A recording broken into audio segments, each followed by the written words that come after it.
WBS 87 Atlanta, WAEN FM Atlanta, WBHH, and on iHeartRadio, the home of the Beat Break Morning Show with Sean Garvey, DJ Rollum, and the Wake Up Ladies. This is Atlanta's new underground station, Beat Break 87 FM, where music and talk radio lives. Streaming online at beatbreakradiofm.com. The views and opinions expressed on this program does not necessarily reflect those of Beat Break 87 FM, Reach One Communications, volunteers, staff, and management of Reach One Communications. This portion of Beat Break Radio is only suitable for mature audiences and not suitable for young audiences. Listener discretion is advised. Are you listening? Damn.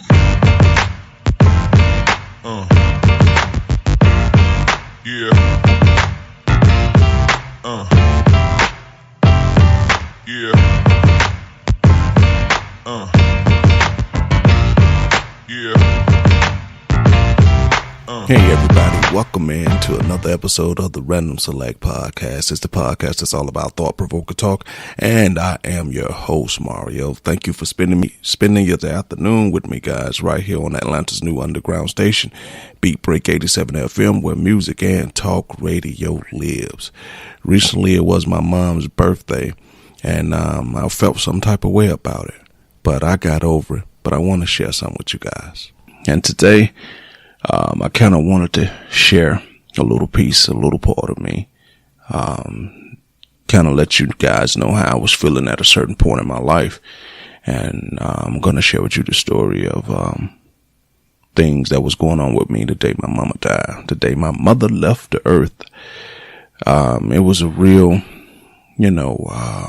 sobering moment for me. It was a moment that woke me up, and it's a moment that killed me too. You know what I mean? It was all those emotions wrapped up into one, all those things I was feeling, that seems like nobody that was in my inner circle, nobody that I knew could help me with, could,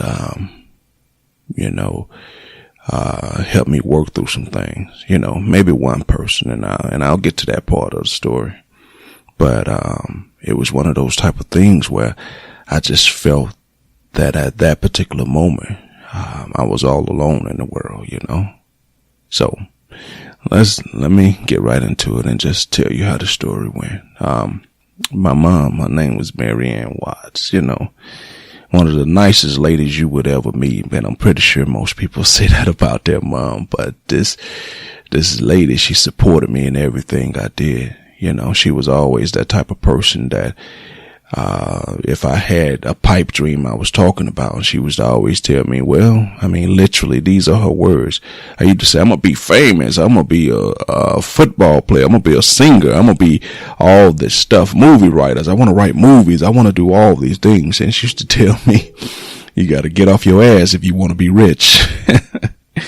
She was shoot straight with you like that, So, I've been through a lot of things in my life, and a lot of things I haven't shared with anyone. There's only one person in my life, that I've shared things with. There are things that I've never even shared with my wife, but there's a person out there in the world that I consider my vault, my confidant, my one person that I tell everything to. I know I don't have to worry about judgment. I know I don't have to worry about it getting into other people's hand. And it's a shame that I only got one person like that, but in my inner circle, I got 4 or 5 people that I consider to really be friends, brothers, family, but I can't talk to them like I talk to this person. On a weird level, this person is, me and this person is connected on a weird, crazy wavelength that I truly can't understand right at this particular moment. But that's pretty much who I tell everything to when I feel like I need to go, empty the soul locker, empty, get all those burdens and things like that off my chest. And sometimes they're more than burdens. Sometimes they're demons, get the demons off my chest.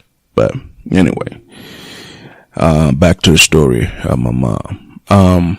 I remember it was like 6 o'clock in the evening when my mom called me, and she was telling me that she was having problems going to the restroom. And she said she was constipated. And I said, okay, that's no problem. Just take something and go. You're always telling people. She said, no, it's more serious than me just not going. She said, I haven't literally been to the bathroom in like 2 weeks.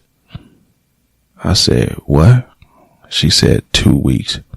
So I said, okay, with that being said, let's get on the phone. Let's make you an appointment, and we're going to take you down to the doctor. Right? So she got off the phone. Then I get a call back that next morning saying that your mom had to go to the emergency room because she was having severe, stomach pains. So we were just planning to make this call the very next day to get her an appointment so she can go to see the doctor. But she started having problems and issues and pain that night. So she got taken down to the emergency room. So I go down to Grady. Atlanta can't live without Grady. Shout out to all my Grady babies, all the people out there that understand what I'm saying when I say Grady baby. Those are the people that were born at Grady Memorial Hospital in downtown Atlanta. Like I said, their slogan is Atlanta can't live without Grady, and it's true. Atlanta can't live without Grady. But so I go down to the hospital, and so they say my mom is back there. Let me go see her. Now, let me premise all this by saying that my mom was legally blind. She was diagnosed with RP, which is retinitis pigmentosa. So that makes the story a little bit more, in-depth detail, because you got to remember, she's in an emergency room. Nobody's back there with her. She don't know what's going on. People could be telling her anything, so to a certain degree, she got to be a little afraid, even though my mom would never admit it. She's one of the most courageous women that I've ever known, So I go back to her and I say, what's going on, Mom? She said, oh, my stomach started hurting. They had to bring me down, and that was when I got down here and I finally tried to go to the bathroom, I told you that I hadn't been in 2 weeks. There was blood in my stool. And I know this story is going to be a little gross to people, but without this part, this part of the story has to be told,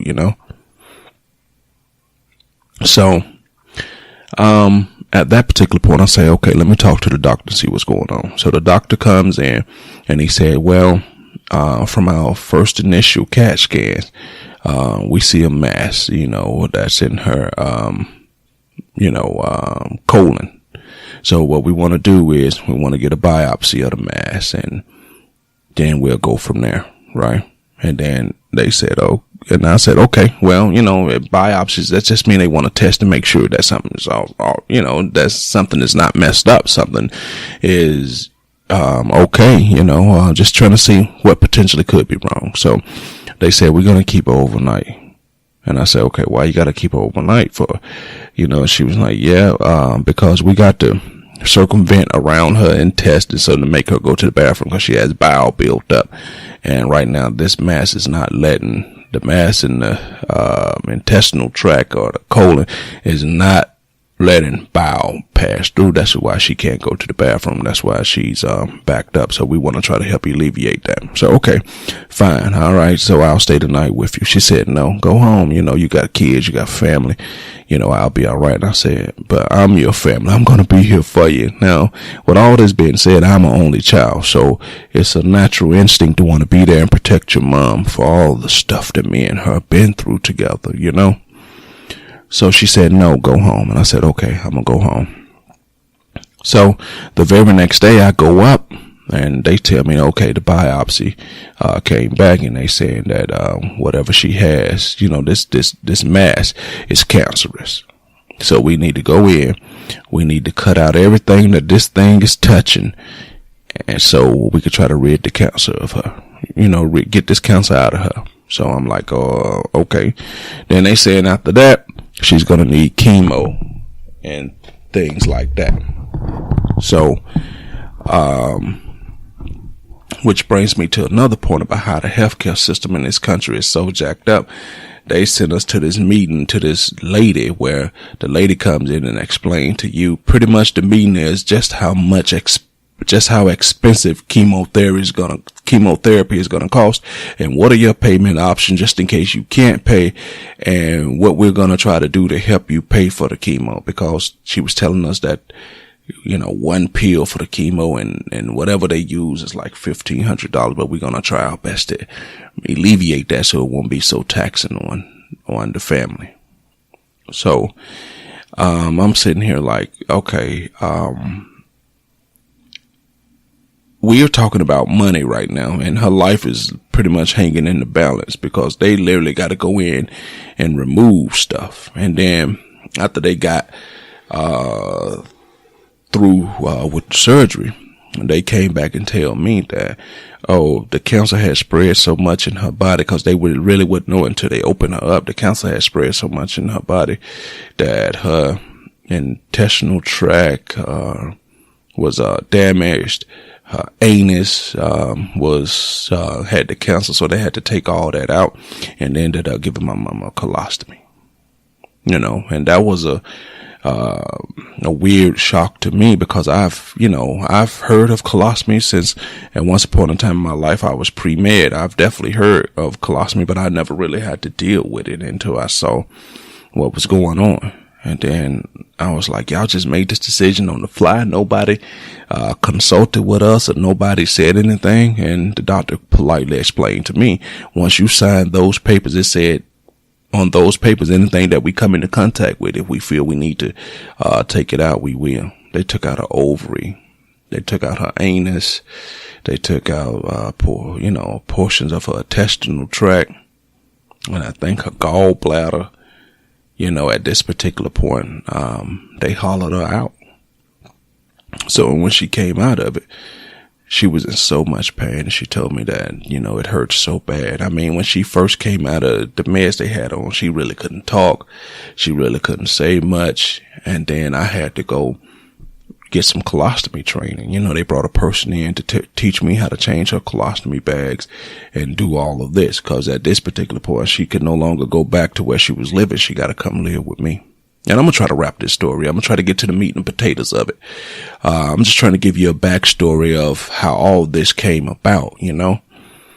So got to the point where she gets out the hospital, and she going to chemotherapy. I'm taking her back and forth every day. And I remember I used to be so mad about having to go drive down in that Atlanta traffic. I lived out in Snellville on the outskirts of Atlanta, about 35 minutes on the outside of Atlanta. Got to drive every morning to take her to chemo, because at this particular point, regardless of how you feel in your life, this is a chore.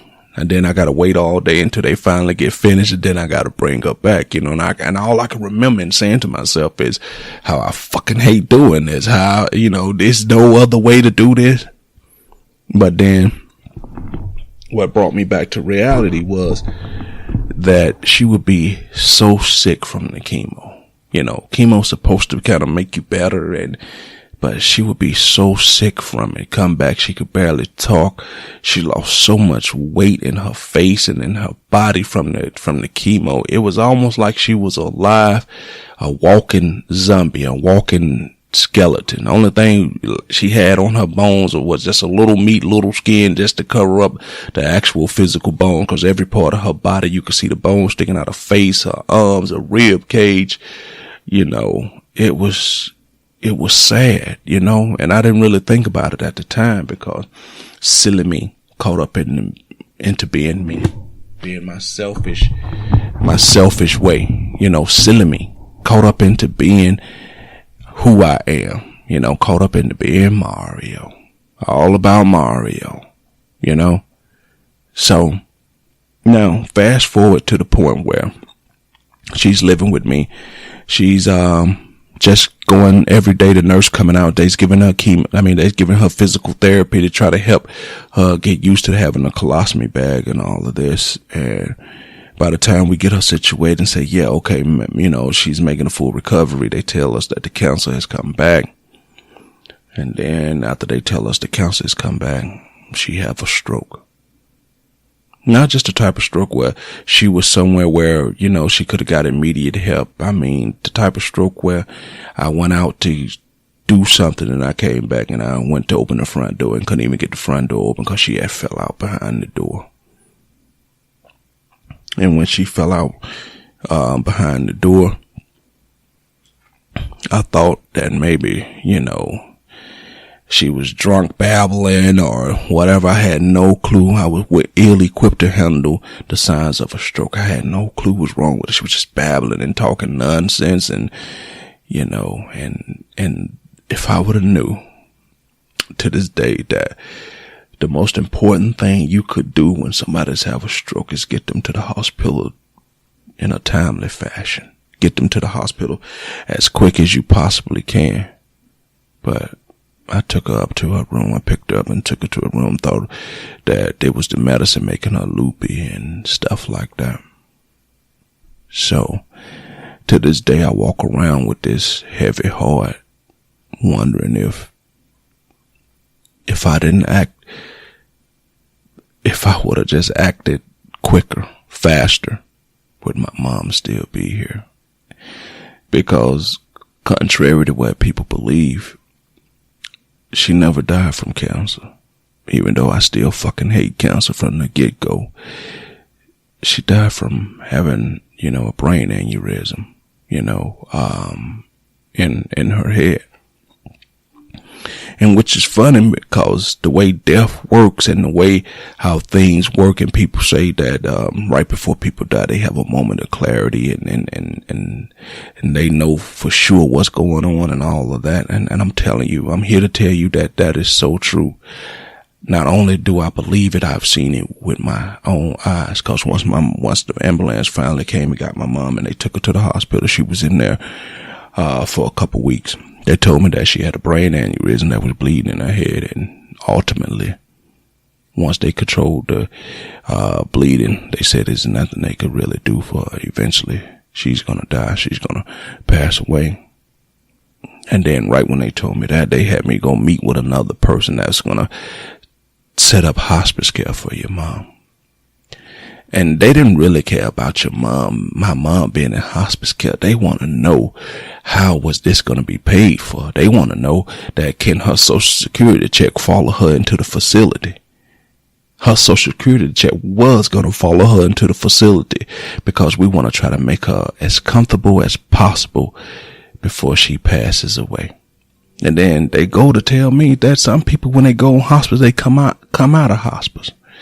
In my 43 years of living, I've been around a lot of medical things, and I've been around people who's been in hospice before, and I work with people who work in the medical industry, and I talk to all of them, and they've said that they've never seen a person come out of hospice. Neither had I. So I went to visit my mom the day before she actually passed away. And that moment I was telling you guys about, that people say that right before people die, they have that clarity. They talk the most sensible that they've ever talked, because at this particular moment, the brain aneurysm, she wasn't talking no type of sense. I'll give you a quick story. When I walked in the room, she said, "Hey, Boo," that's my nickname. She was like, "It's time to go to school today, Boo. You better get on your clothes." She was like, "You took a bath already, and you're gonna miss the bus." She said, "You're gonna miss the bus, and you don't want to be late for your first day of 5th grade." And once she said that, I just teared up because I knew my mama was gone. I knew that I would never get her back the way that I've known my mom, I just teared up. Nobody saw it, I just kind of turned my back and walked away a couple of steps till I got it together, because I'm Mario. I don't cry. I don't show emotions. I be strong. I'm everybody else's rock. I'm always there for everybody else. I'm Mario. I'm a bull. I don't make myself emotionally available for nobody. I'm that anchor for everybody else. When everything else is burning down, you can count on Mario to go in the burning house and save everybody. That's me. But it never did occur to me who was going to be there for me when I need to be taken out that burning house. It never did occur to me that one day I'm going to be that person that need a shoulder, need somebody to hug me and tell me it's all right. But we'll get back to that part. So I'm just got my mom over there and they say she needs something to eat. And the lady said the lady said, okay, it's time for you to eat, Miss Watts. And I said, no, ma'am, I'll feed my mom. So my mom sit up and I'm feeding her some applesauce or something like that. And this is where that moment of clarity came in. She looked me dead in the eye. She said, Boop, I'm going to get up out this bed and I'm going to walk up out of here. You'll see. I'm going to beat this thing. I'm not going to let this thing beat me. I said, what? Cause up until that point, everything she had been saying was mumble jumble or from a different time and era. I said, beat what thing? She said, yeah, you see, I beat the cancer. She said, I'm going to beat this brain thing too. She hadn't talked that clear since none of this happened. Every time the doctors or therapists tried to talk to her, she wouldn't make it no sense because for whatever, not for whatever reason, because of the aneurysm, her brain wasn't online. She talked to me for 2 solid minutes. I looked at my watch and I timed it. I say, how long is this going to last? She said, I'm sorry, I'm not going to see the grandkids get a chance to grow up. She said, I'm sorry that you think I didn't love you when you was younger. She said, I'm sorry that I couldn't be the best mother that you needed, but I did the very best I can with what I had. And that broke me down. Because when you're younger, you think your parents and stuff don't care about you because of some of the things that they did. My mama, she had a drinking problem, but she always seemed to have come through for me.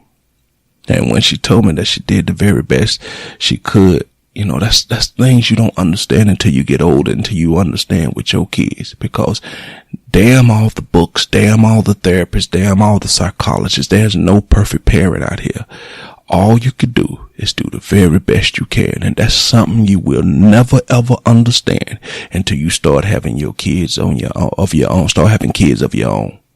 You just got to do the very best you can. There's no right way to try to ensure that your kids are going to be great kids. And the problem with that is that I'm telling you, nobody was there. It was just me. I cried like a baby. I'm talking about I cried like it had been 10 years of crying let out of me. For every time I did not cry, it came out right then and there. And she looked at me and she said, go ahead and cry. She was like, I want to cry too, but somebody got to be strong. And when I'm gone, you be strong.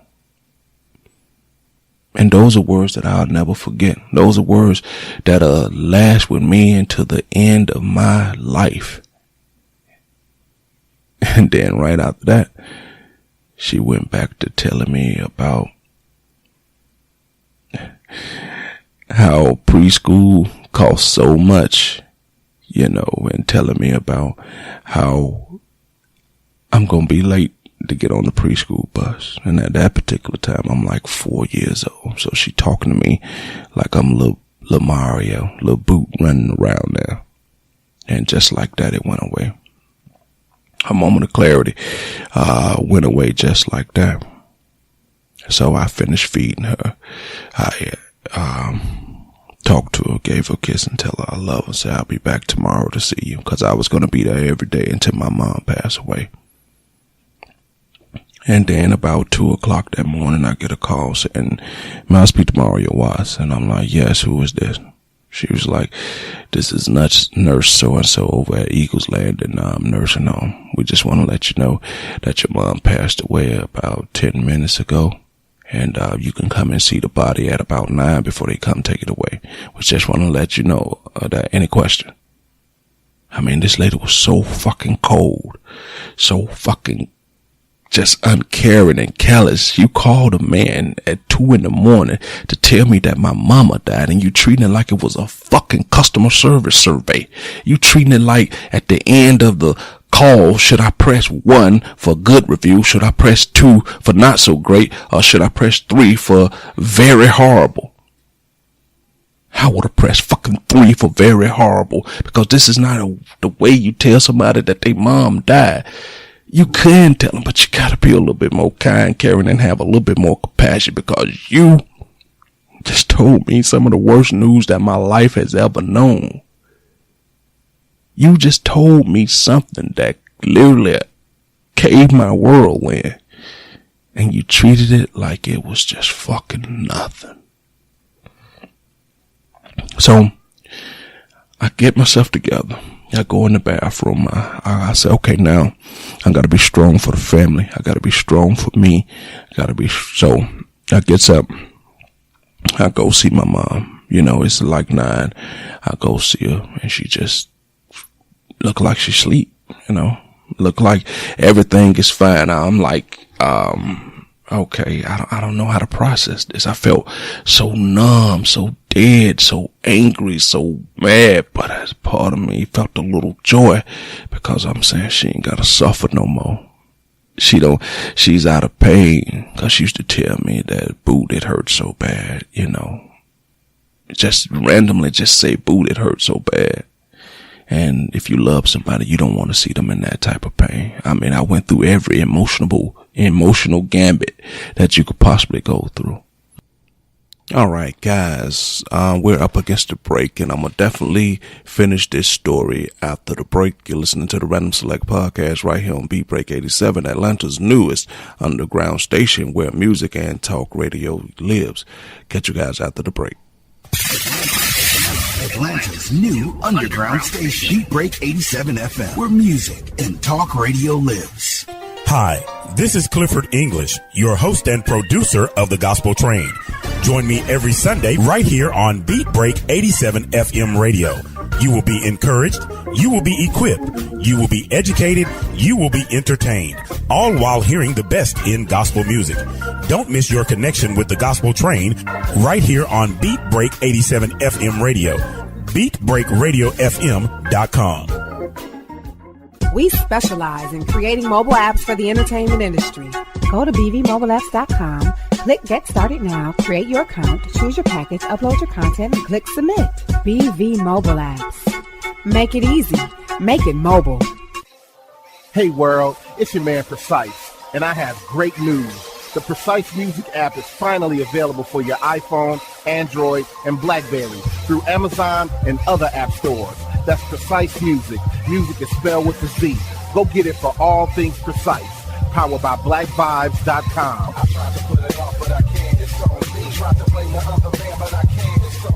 Stay in tune. That's Precise Music. Music is spelled with a Z. He has performed on stage in front of thousands of poetry lovers. He has sold out shows and rocked the crowd with the best poets in the industry. Welcome to the stage, spoken word artist Patrick Duncan, better known as the Preacher Man. I am Benjamin P. Montgomery. I invented a goat propeller. I am the former president of South Africa, Nelson Mandela.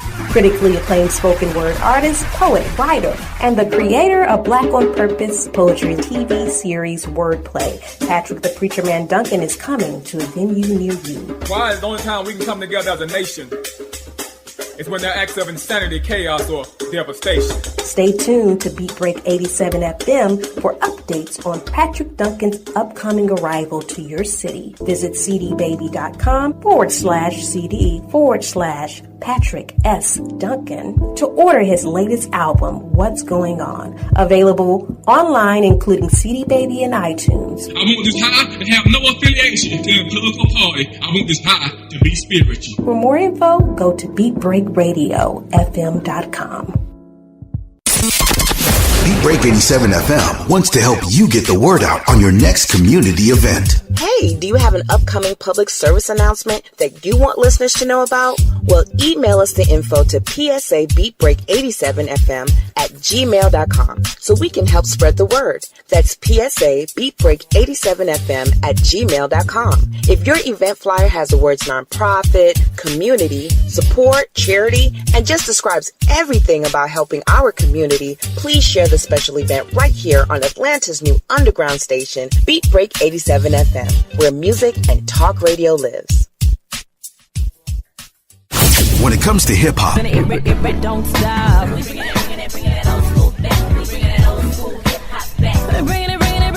R&B,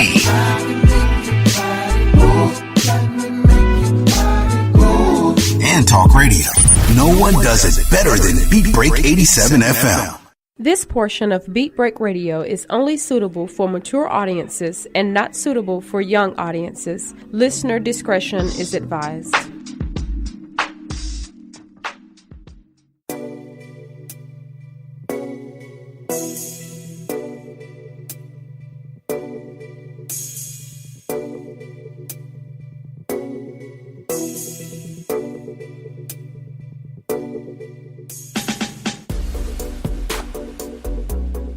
All right, guys, welcome back into the Random Select Podcast, the podcast that's all about thought-provoking talk right here on Atlanta's new underground station, Beat Break 87 FM, where music and talk radio lives.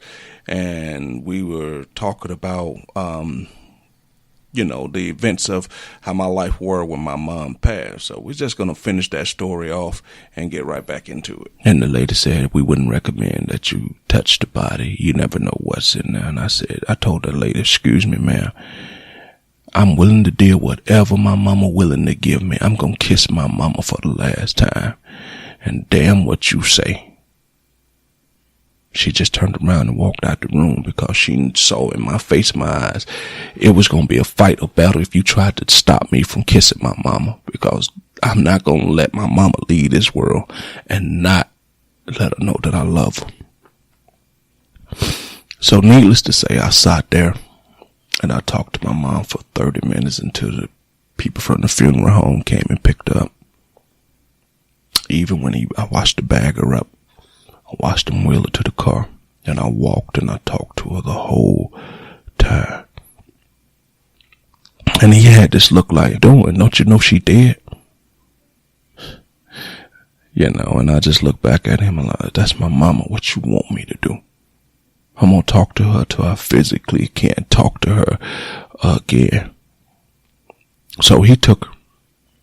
Which brings me, and I'm going to get ready to wrap this up because this is emotional just talking about it, just thinking about it, and I'm going to bring it to this point. We get to the point where I invite everybody to her funeral, when they get ready. Well, she didn't really have a funeral. We went to the graveyard and we put her in the ground. So there's my aunts, there are my two aunts, they're her only two living sisters, and my Uncle Joe, that's her brother. There's my two best friends. That's Dave, that's Will, that's my wife. That was my two kids, and that was both of my cousins there. And it was my wife's parents there, her mom and dad. So we got to the point where we're getting ready to put her into the ground. They bring her up. And they was like, we're going to say a few words. And everybody, my aunts said a few words because one of my aunts was really, she's really heavily into church. She's passed since. And she said a few words, and they was like, you want to say something, Mario? And I went to talk. And for whatever reason, everybody was expecting me to be strong, expecting me to be this big, burly man and to say this poetic stuff, about my mom. And I swear to you, that's everything that I just said I wanted to do. But it wouldn't come out.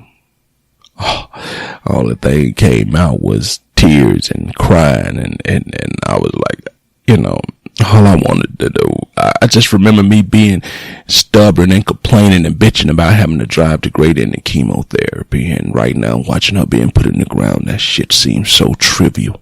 That shit seems so selfish. That shit seems so Mario.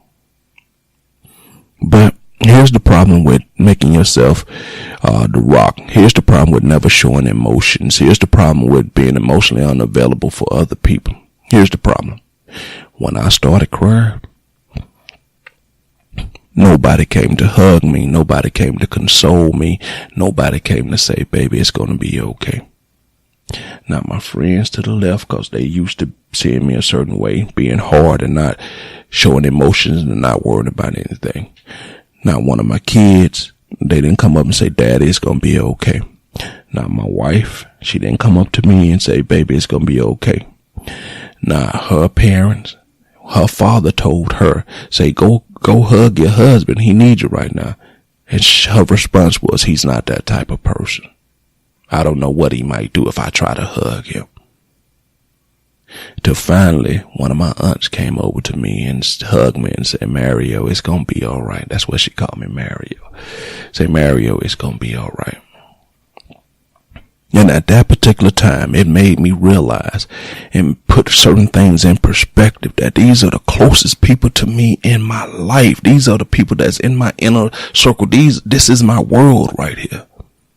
And nobody felt it pertinent. Nobody felt that it was necessary to console me after watching my mama be put in the ground and watching me cry. Nobody felt that I needed a hug and be told it was okay. And the reason no one did that, because I have set myself up, set them up, trained them for me to be so hard, trained them for me to have emotional blocks and to be emotionally unavailable. I have trained them that I'm not supposed to be human. And they don't even realize that changed the way I looked at things. They don't even realize that for a while I was mad at them. I was mad at everybody. I was mad at my fucking wife. I was mad at my fucking friends. I was mad at my kids. I was mad at everything. So whatever bad behavior I was doing at the time, I tripled that shit. Whatever bad things I was doing, whatever out there in the world, I just didn't give a fuck anymore. I just started doing things that I would never have done. I just didn't care, because I felt that at this particular point, everybody that I thought was in my inner sanctum just didn't give a shit about me at the time.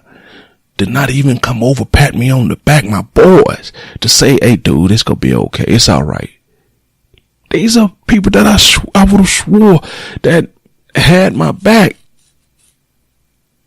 But I made it that way because I set a precedence.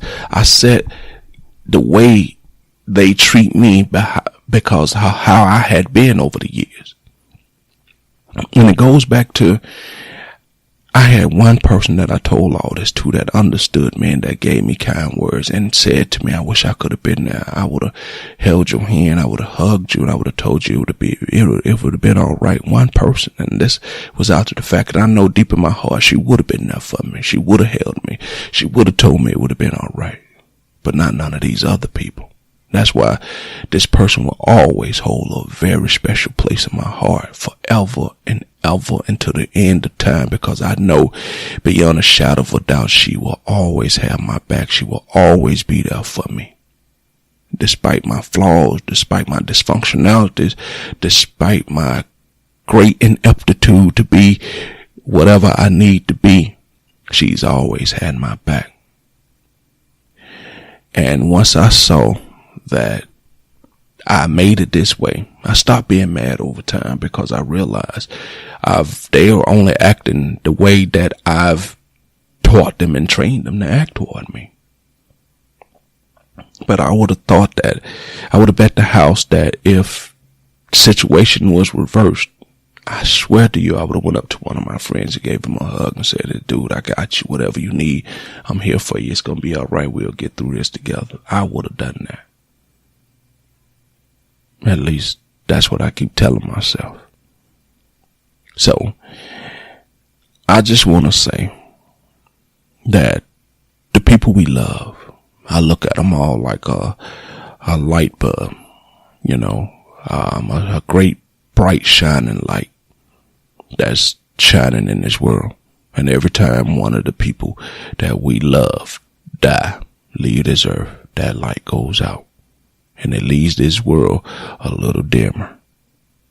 And the day my mom died was a day for me that this world got a whole lot dimmer. And I don't think you ever get over something traumatic like your mom leaving the earth, or your mom dying, or a parent dying, or a loved one dying, or something like that.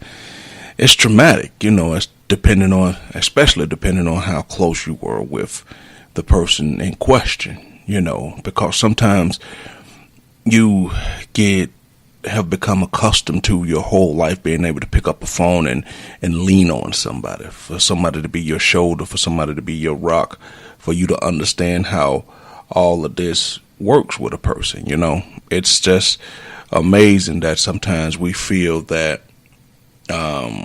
we can't go on without people. I mean, ultimately we do, but every time you lose someone close to you or someone that you truly care about, it does take a little piece, a little part away from you, because it's almost like you reading a good book, and then right when the book gets to the point where you've become used to having it and used to going back to it as a point of reference, someone stole it or someone takes it from you, even though you probably know every chapter of the book, but it's still, sometimes you want to get that refresher course, and now that option is not there, you know. And sometimes, you know, like your mom and your pop and your parents, you know, it's a different type of love that you feel for your brothers and your sisters or your cousins and your aunts and your uncles and things of that nature, because that's my mother. And I know not every mother and not every father is loving and caring to the degree where you should care about them. I get that. But that don't apply here. That don't apply to my mom. My mom was a single parent her whole life, and she did what she could to make things work for me, you know. And it's just one of those things where, I don't know, the blue in the sky just not as blue as it used to be, you know. When you come out and you see I don't know, a pretty flower or a bright red bird or something like that, it just don't seem as bright as it used to be, because at the other end of how beautiful this is, you still know that there's an ugly downside to life, and that's death. You know, no matter how beautiful things are, the harsh reality of death comes flying in your face, becomes so present and evident in your life that it's hard to ignore. You try to be positive and say that these people are in a better place. You try to tell them to rest in peace, rest in heaven. You know, you're going to a better place now. I can't see a place being better than right here with your son, right here with your family, right here with me. And I know that's real selfish of me to think, but I'm just putting it out there. That's the way I think. You could call it selfish, you could call it what it want, but that's just how I feel about her. How is she in a better place without her family? Somebody explain that to me. And I know everybody going to say, you know, because she's with the angels, she with God and all of those things. I mean, and I know they ask you to have faith, but I don't know that to be true. I don't know where she's at. To me, cancer took her from me, from us, way too soon. And as far as I know, she's just a rotten corpse down in the ground, and that's it. That's the very last images that I saw of her. So it's hard for me to wrap my brain around her being in a better place, you know. And that brings me to another point, you know, damn cancer. Cancer is one of those things where why at this particular point in life haven't we figured out a way to combat this thing, to do more with it? Because it's becoming so evident that when people get sick and die, that's the first thing we say. Now, what happened? They had cancer? And that shouldn't be a prevalent thing in our society. But it is. And bringing me back to the point of funerals, you know, now that I've seen my mama pass and I've been through this whole thing, I really got a different opinion and a different view on funerals. I don't think that should be the very last time you see a person, because I think that burns into your brain. I cannot forget it. I cannot forget them lowering her down into the ground. I cannot forget seeing her laying down on a gurney. I cannot forget, you know, the phone call that I got to say that she's dead. I just don't think your last impression of somebody should be them being lowered into the ground. I mean, I don't know what other cultures do it another way. That's pretty much the standard way that our country do things.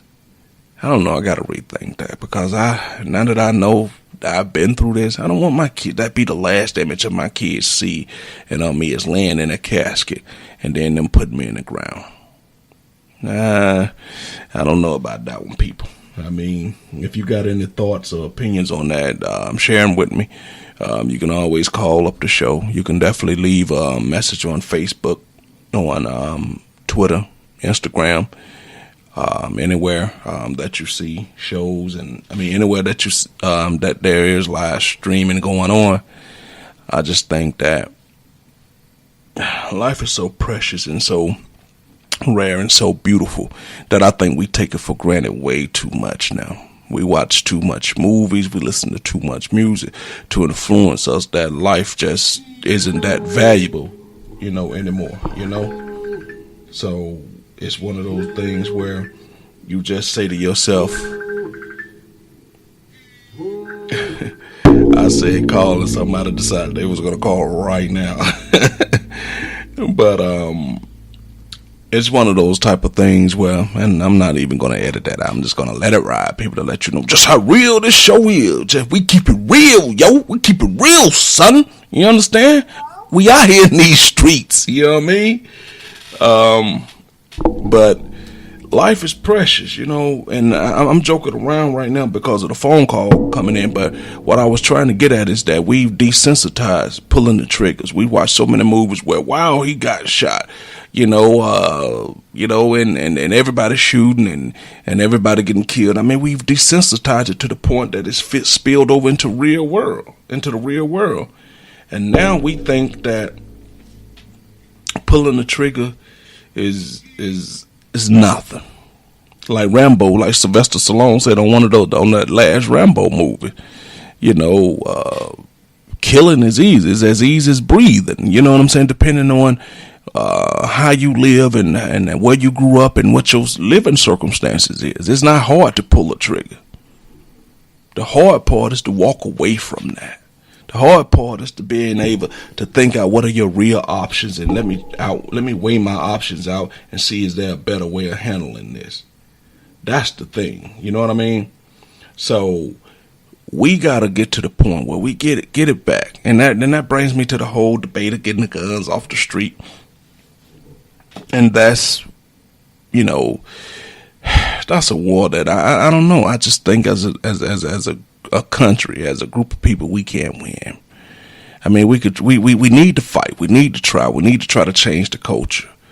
But I just feel that as long as these lobbyists are doing what they got to do to make sure that these guns stay in production and stay where they are, we aren't going to win. And then when our guns get old or get out of circulation, we take them and give them to, people in other countries, say that we're helping train their military. Yeah, putting guns in other people's hands does nothing but ensure that you're setting them on the path, down the path that we're on right now. But you don't see how infectious this is to the rest of the world because we'll teach. It's almost like a big brother teaching this little brother how to shoot. At some point, whatever happens to the little brother going forward, you directly introduced him to the gun, and you ultimately made these events unfold. Because if you would have never let him pick up the gun to teach him to shoot, he would have never been out there trying to shoot people at school. He would have never been out trying to kill deer out in the forest. These are things that happen as a direct result of you introducing him to the gun. And that's what happened once America introduced a lot of other countries to the guns. What next? And then you want to label them as terrorists and say they're doing bad things and they're blowing up stuff and they're shooting people when you taught them how to do it. So what we got to do is fix us within, fix our borders within, and then we got to try to change some of our international policies about guns. Got to fix our borders within. A lot of countries are doing really great jobs with guns. We suck at it. Matter of fact, if this was a test, we get the dreaded F minus. We get that because we suck at dealing with guns. I mean, just recently, look at the Kentucky shooting. Why? And I'm not just saying that's a direct result of gun laws or whatnot. I don't know whatever the reason. The boy, I'll do some research and bring that story back to you guys. I'm just using that as an example that it's starting to become way too familiar. Starting to become all too familiar. And we're starting to become numb with it. You see a story on the news, that's been a school shooting. Oh, man, that's messed up. You mention it to somebody in passing, that's all we discuss about it. we should all be appalled and just downright disgusted every time we hear a school shooting. But it's starting to work the opposite. I mentioned this to 2 or 3 people this week. I mentioned this to 2 or 3 people over the weekend, and it was like, oh, that's messed up. Who did it? Let me guess, a white kid. Don't care what color the person was. We shouldn't be having kids feeling like they need to go to school and shoot people and kill people. Why is that? So I just think that we becoming way too sensitive. I mean, way too numb to violence. We've desensitized to violence. We desensitized to drug use. We make drug use seem so popular, so in, pop me a molly, half a pill, won't you pop a pill with me? I'm on that perk, I'm on that lean. I got the swish in one hand, got the syrup in one hand. What's going on? I mean, being on drugs was something to be scarfed at, something to look down on. You'd be like, oh, your mama a junkie. And now it's, ooh, your mama a junkie. You think she could hook me up with some of the pills? We be popping, shout it. We be popping. I just don't, I don't get it, man. We have turned some type of corner. And as Bugs Bunny like to say, we should have made that left in Albuquerque. We done took a wrong turn somewhere. And so we need to get on the GPS and backtrack our steps, backtrace our steps and go back at Albuquerque and go ahead and make that left, because wherever we went wrong. And then combined with the fact that everybody's being so sensitive, about everything, the boy probably felt he had to go shoot somebody because he was being sensitive about being teased or being bullied or being picked on, right? And I ain't saying that nobody have the right to bully or pick on anybody. But when we were coming up, you had comebacks. You had, a way that if somebody messes with you, you come back with them. Or once again, as me and Decatur made Dave say, your mama always told you somebody messing with you, you feel you can't beat them, you pick up something and knock the hell out of them. They might be knocked out or they might be, effed up, but they will be alive.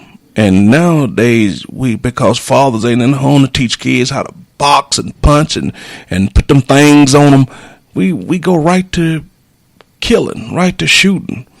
And then as people, we don't even deal with the people that's direct. When I was coming up, we were mad. We took it out on whoever it was. We don't just go around randomly shooting people, stabbing people, beating people up, all because we mad at Johnny. Who does that? You gonna go to the school and shoot up people that had nothing to do with what happened? And I bet you when you come find out the story, he probably didn't get the person that was the source of his frustration, the source of his torment. And like I said, I don't know this to be true, and I'm not trying to say that it is true, but I'm just saying that's usually the way that it unfolds, usually the way that it pops off. We got to do something better in this country. And I know I've done a lot of podcasts where I keep saying this, but maybe one day I'm going to say it and somebody's going to actually listen, And I know a lot of people say, well, if you want to do something, why don't you start a movement? Why don't you start some yourself? And I'm going to really look into that. I'm really going to look into starting something and trying to be something positive, be something different. Because it's like everybody like to say, you can't say what everybody else should do if you're not trying to be the person to facilitate that change too. I think I really should look into it. I think I really should look into trying to see what's going on, trying to start something. I don't know. I mean, I don't know. What should we call it? The Common Sense Brigade? Common Sense Posse? The Common Sense Mafia? Something where the young kids can relate, the little common sense clique, something that resonates with the young kids, because it's the young kids we got to reach, people, because right now we're starting to see way too many young kids waiting at gas stations and things like that to jump in people's cars, steal people's cars. Happened in Atlanta, just a couple weeks ago. When it was snowing, 2 guys jump in a lady car, steal a car while she went to go pay for her gas. Got like a, 4-month-old and a 4-year-old, and these ignoramuses put the kids out on the street, one on the shoulder of the expressway. How freaking smart can you be? And then come to find out one of the defendants in the case is a 17-year-old kid. He's just a boy. But guess what? Because you did a grown man thing, you're going to be tried as an adult. But we all know mentally that's just a kid, just a boy. But somehow, some way, whoever the grown people he was with convinced him to jump into a grown man's role. And you're going to spend time in prison as a grown man because you decided to jump into a grown man's role. And I'm saying that shouldn't be, people. We got to take care of our kids. We got to get to the point where somebody is teaching these kids better. But once again, it starts with us. I can't keep preaching and not doing anything about it. So in the coming months, and hopefully for the year is out, I want to try to get to the point where I'm starting my own organization, non-profit, or whatever I need to do. I don't care if it's just a thing in the afternoon, mentoring 2 or 3 kids. I got to do something because we definitely can't keep going at this particular rate. And that's all I pretty much got to say about that, guys. All right, we're going to leave it right there because we're up against the break. You're inside the Random Select Podcast. It's the podcast that's all about thought-provoking talk right here on Atlanta's new underground station, Beat Break 87 FM, where music and talk radio lives, guys. And we'll catch you guys after the break. All right, stay tuned. This is Atlanta's new underground station. How you doing? This is Wood Harris. Hi, this is Jasmine Guy. What's going on in Atlanta? This is Clifton Powell. Hey guys, it's Niecy Nash from TV Land's The Soul Man. This is Cat Williams. Check this out. This is your boy RL from NEXT. Hey everybody, it's your girl Lunel. What's up, ATL? It's your girl Ken of Atlantic Records. Hi, I'm Taraji P. Henson. WBS 87 Atlanta, WAEN FM Atlanta, WBHH, and on iHeartRadio, the home of the Beat Break Morning Show with Sean Garvey, DJ Rowland, and the Wake Up Ladies. Beat Break 87 FM, where music and talk radio lives. Streaming online at BeatBreakRadioFM.com. Download the TuneIn app to hear Beat Break 87 FM on your mobile device and listen to the Beat Break Morning Show. Weekday mornings only on Beat Break 87 FM, where music and talk radio lives. What's up, ATL? Make sure that you check out the D Here Radio Show on Beat Break 87 and BeatBreakRadioFM.com. Hey world, it's your man Precise, and I have great news. The Precise Music app is finally available for your iPhone, Android, and BlackBerry through Amazon and other app stores. That's Precise Music. Music is spelled with a Z. Go get it for all things Precise. Powered by BlackVibes.com. I tried to put it off, but I can't. It's on me. Tried to blame the other man, but I can't. It's on me. Stay in tune. That's Precise Music. Music is spelled with a Z. We specialize in creating mobile apps for the entertainment industry. Go to bvmobileapps.com, click Get Started Now, create your account, choose your package, upload your content, and click Submit. BV Mobile Apps. Make it easy. Make it mobile. Listen to Beat Break 87 FM on the go. Download the Beat Break 87 FM app from the app marketplace, including Amazon, Google Play, and the App Store. View photos, videos, and Beat Break 87 shows on your mobile device. Download the Beat Break 87 FM app now for free. He has performed on stage in front of thousands of poetry lovers. He has sold out shows and rocked the crowd with the best poets in the industry. Welcome to the stage, spoken word artist Patrick Duncan, better known as the Preacher Man. I am Benjamin P. Montgomery. I invented a goat propeller. I am the former president of South Africa, Nelson Mandela. Critically acclaimed spoken word artist, poet, writer, and the creator of Black on Purpose poetry TV series Wordplay. Patrick the Preacher Man Duncan is coming to a venue near you. Why is the only time we can come together as a nation is when there are acts of insanity, chaos, or devastation. Stay tuned to Beat Break 87 FM for updates on Patrick Duncan's upcoming arrival to your city. Visit cdbaby.com/CD/Patrick S. Duncan to order his latest album, What's Going On. Available online, including CD Baby and iTunes. I want this high to have no affiliation to a political party. I want this high to be spiritual. For more info, go to BeatBreakRadioFM.com. Wake up weekday mornings to the Beat Break Morning Show and nod your head in bed to the 360 Mix Show. Weeknights on Atlanta's new underground station, Beat Break 87 FM, where music and talk radio lives. This portion of Beat Break Radio is only suitable for mature audiences and not suitable for young audiences. Listener discretion is advised.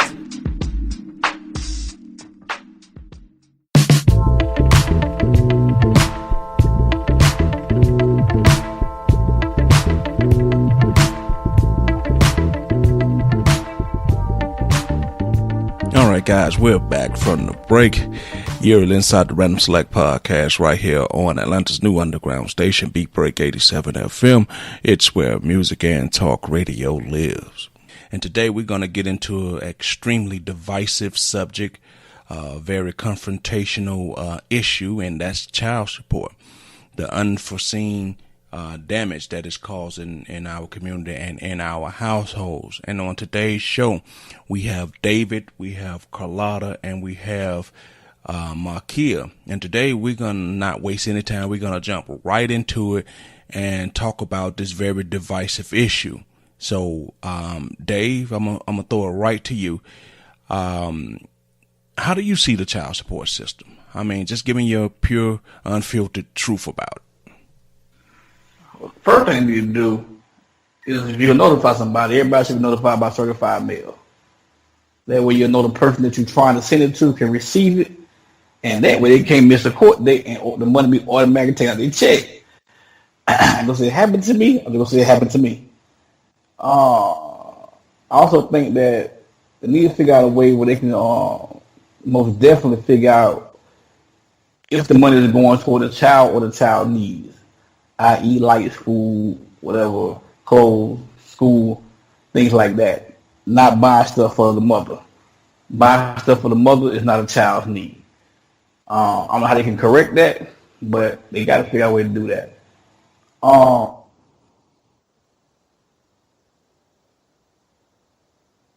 I can't begin to tell you. It should be some type of they can oversee everything going on. It's a government agency.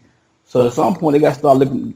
Everything should be on debit cards, if need be, or figure out just a way they can track purchases and then just see where this money is going. Cause we all know all this money that they collect is not going towards the child. It's just not. I mean, like I said, if it's rent, lights, and all the other stuff, I can understand. But people just taking a lot of this money and just abusing it. Like somebody once told me, got their money, went and bought a brand new car. It was just, that's what you need. But come on, that ain't directly for the child. Just something you wanted. They gotta figure out a way. To monitor these purchases and what they're doing with the cash. Okay, Carlotta, I'm gonna ask you the same question. How do you feel about child support? I mean, is there things that could be fixed? Is there things that could be tweaked? Tell me what you think should be done. I agree. I've felt it on both sides. And when I was on the side of the woman with the man and the man giving child support to another woman, I had a strong opinion. And then I had to go on the opposite side and see what that was like. So now I'm neutral where I can understand both sides and I see the faults. I think the system is so caught up into just grabbing money from wherever they can grab it from, because I guess that's their profit that they're making also, that they got to do something about the welfare system where as soon as these girls come in and claim they've never gotten any money and you're putting people in arrears. All right. Let me get you to chime in on this, Markia. For me, I feel like some changes need to be made. I agree with David, and I have a way, but I don't know how effective it's going to be. Mothers need to show receipts for the things that they purchase, whether it is for the child or whether it was from themselves, so that they can make sure that receipts are, that mothers are using the child support for themselves. And then two, it shouldn't matter where the income is coming from. Fathers should be able to, you make a baby, you willing, and you lay down with a female and you make a baby with that female, no matter what kind of income you're getting, you should be able to get child support. That mother should be able to get child support. That's my issue now. I can't get child support for my baby father because of the kind of income he's getting. And they're not. So for me, it doesn't matter what kind of income you're getting. You should be able to take child support out of his check regardless. I agree with you 100%, Marquille. No matter what type of income the person is making, if he's willing and wants to pay child support, and this is what's been ordered, he should be able to. But let me switch gears real quick. Carlotta, from when I first announced that I was doing the child support show, a lot of women left me emails, and one of the biggest complaints they had was that from the time they filed for child support to the time they actually received child support was over a year and a half. That's a long time if you're really in need of the help, if your children are really in need of the support. Was your situation anything like this? When I filed, I thought they had forgot about me. And so I know how the system is, so I just didn't bother. And a year and a half later, that's when I got a letter from them. 1.5 years later. First of all, I didn't know it took that long. That's a long time you really need it, but at the same time, like you said, it takes two to tango. I mean, you lay down with the wrong person or the right person, things went wrong, you got to do what you got to do, like you said, and make sure you and your child is good. My mom, she never put child support for me, and Lord knows we struggle. I'm not going to lie about it. She never put child support for nobody. I think about it. And we struggled. We had our ups and downs, but that's the life. That's the way. That's the path she chose. So you got to make sure you're in a position where you don't need the child support. The child support is like a bonus. If you need the child support, you might be not doing something right anyway. So you might want to check that. But it should. I got a partner of mine. She gets child support for her kids, but to her, it ain't. She don't even spend it. Her child support money, half will go to the kids, the other half going in their bank account. She never spends their money because she's in a position where she don't have to. She uses her, she works a lot, got stuff coming in, so she just never uses it. So you might have to redefine. Some people got to look at what they're doing, and I do agree that you should be able to get child support no matter how much money the man making if you need the money, and vice versa. If it's on the shoe on the other foot, if you get money from the woman, same thing. It's kind of odd though, I think child support, the only people that really positively benefit from child support are the lazy ass women that don't want to work. For the women that work, it's hard to get proper money from the system. For the men that are paying child support, a lot of them are getting effed over by the system. For these women, the welfare system is making it bad, where a woman could walk to apply for welfare and she could say, oh, he's never given me $1. And you have a lot of men that have been paying cash to these women all their lives with their kids. And they'll go in there and lie because they figure, if I say I didn't get anything, I'll get my food stamps. I'll get my whatever you're trying to get. Not realizing that you're fucking up the man's life. Because when you walk out with your food stamps and the rest of your welfare, the man has a backlog of money that he owes the system. And they don't care where they get that money from. See, one of the issues I have with the whole child support system is that if a man, you and the man, and by the woman's own admission, he doesn't know that he's the father of that child, and you go in and you take your DNA test, and if it comes to find out that it's your child, I just don't think, if by her own admission that she didn't know and you didn't know, that you should not be responsible for back child support. Because if you throw the back child support on top of it, along with what you have to currently pay, you put the man in a hole that he won't be able to climb out of for several years. And it has a negative impact on him viewing the woman, viewing the child, a negative impact on how he's living his life with a future person and his future children. It's just a messed up situation all the way around. And I think the women should hold some accountability. I'm talking about the messed up women, because don't get me wrong, child support is needed for the deadbeat dad. Child support is a system that is needed for the deadbeat dad. Let me stress that. But I just think some tweaks definitely need to be done to the system. My issue is women who get mad for whatever reason with their baby father and want to put him on child support when he's there and taking care of the kids. Get mad because he didn't, for example, just didn't take the trash out when you told him to, and then just support. There needs to be some qualifications and some questions asked on why the female wants to put them on child support.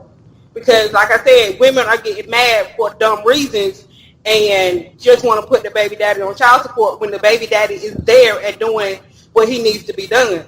To me, that's not fair for the man.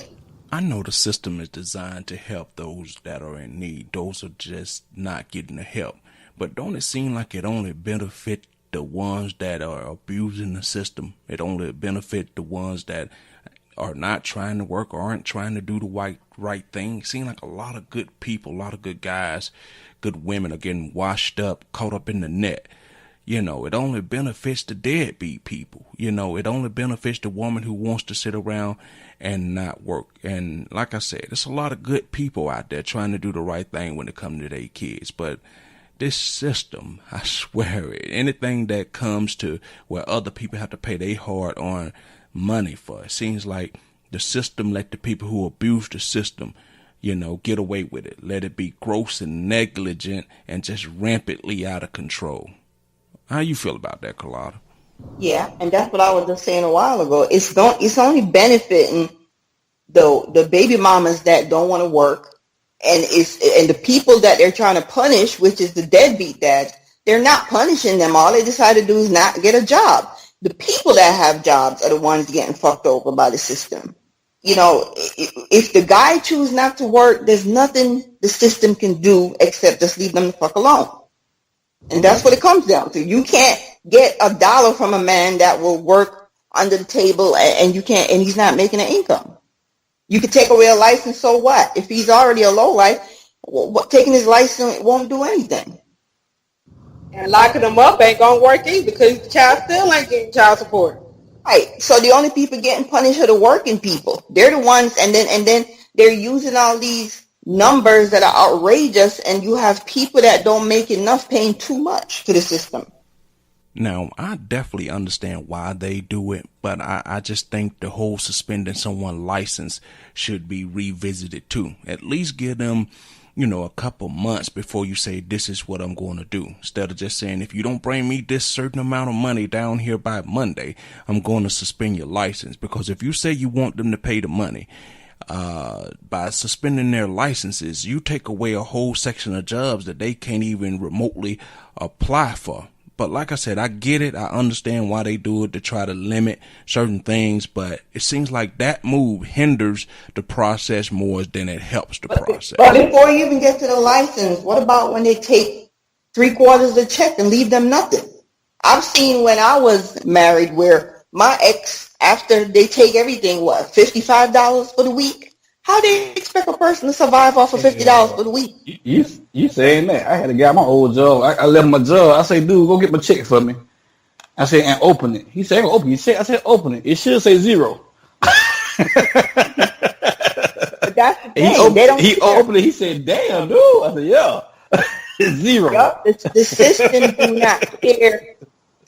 My personal experience was my ex's ex went to the system and said he hasn't given me anything for 10 years. Because I guess she felt as a younger girl at the time, if I go in there and lie, I'll get more welfare, you know. So they decided they're going to go and they want back money for 10 years. He has because no man is sitting there really holding receipts for everything you buy for 10 years. So you have no proof. They're gonna say you owe this money. I got one brother for that. I got a family member. I'm gonna say who. I got a family member that had receipts for 7 years. When he went to court the first time, because she tried to get money, he was already giving her $600 a month on his own for 7 years for 2 kids. She went to court, wanted more money. The first judge denied her. Said no, he got all his paperwork intact.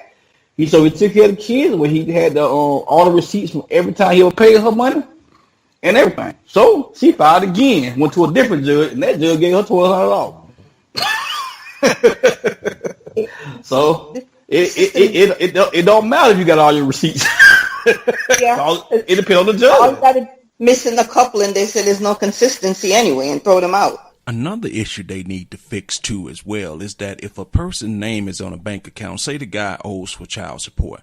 Now, without coming in and doing any investigation, without talking to any people, without just doing your due diligence, they take almost everything that's in that bank account, and that man may not have anything to do with that bank account, but his name is just on it, and they do it with no warning, no forethought, no type of care whatsoever. And I think that's something they definitely need to change. They take almost everything. Oh, they don't take almost. You're talking to a person that's been through this. They take all of it. They freeze the account. My ex's name was on my account. Just in case something happened, he has access to my money. We had separate accounts. They went in for that the 10 years of back money. They went into my account because they found his name sitting on my account and seized $8,000. I couldn't even get $1 out of my account. They give $8,000 to his baby mama. Right? I called him up. I said, that's not his money. He don't even own $1 in there. I said, I have 2 kids for him at this moment. And they're younger than that other kid. And they can't get diaper. How are we going to pay for food? We can't even pull any money out their account. It's frozen. They said, I got to prove that it's my money. I don't have no proof because I cashed my check before I deposit cash in the bank. So the check is already in the other bank where that check came from. So I lost my money to that baby mama. So the system is fucked up. All they want to do is get people money and get their cut of it. That's how they did on the rapper Slim Thug. They let it claim that he was the father of a child, and they froze all his man accounts so they couldn't find him. and when they freeze it and take it. They just don't freeze it. They take the money out completely, leave you with zero. His lawyer's fault for him. Go ahead. I'm new to this because my son is only about to be 1, so I'm kind of new to the system. But for me, child support is not just about the money. Child support to me means taking care of the emotional and social needs and the total well-being of the child. And I think some people are using it as a way not to be there physically for their child. That part, I don't know how that can be fixed. I don't think it can, but it's not fair for the child or whatever party is getting the child support, the financial aspects of it. Yeah, a lot of men feel betrayed anyway once the system comes in and takes their check. So a lot of them feel, look, you're taking my money. It's amazing how many black men feel that if I pay child support through the system, I'm a good father. And they don't realize you also need to physically be in that child's life. I hear so many guys that I meet, oh, I pay child support. Do you see your child? No. But I pay child support, and that's another problem where they feel if you're pulling money out of my check and you're getting money every week, I'm a good father. You still got a kid that you're not seeing. A child or a female, a child needs both parents. For me, since I'm raising a son, I can raise him, but I can't teach him how to be a man. I can do what I can, but the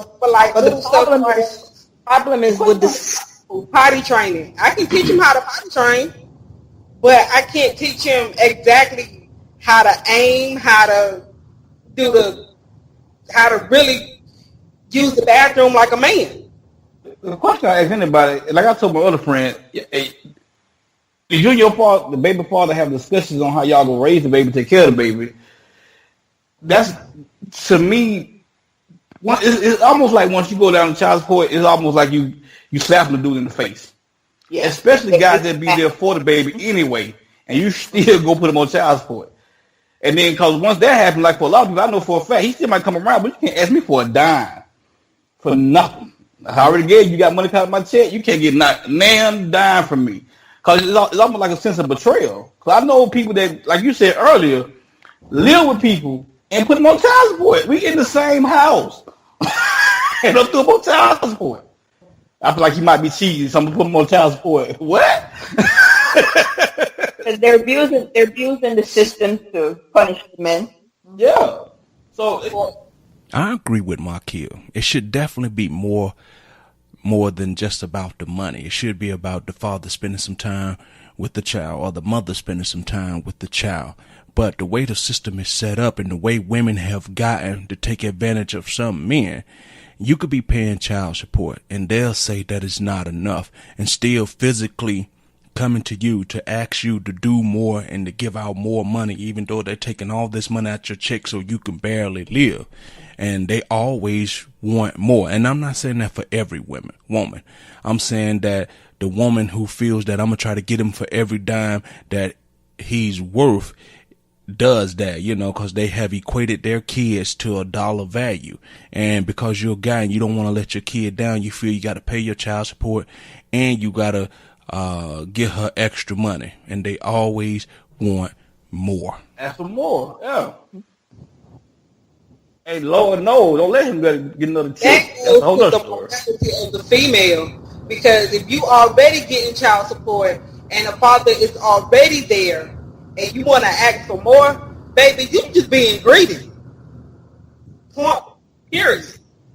But that's the problem. The system is set up to let a lot of angry women. They learn how to use the system to punish the men. Because I saw when I was in my old relationship with my ex-husband, the woman would keep going back every couple of months for, cost of living raised. And they would raise the child support because they said, cost of living went up, so he needs to get more. Then she would take him back to court to say the child needs to go to private school.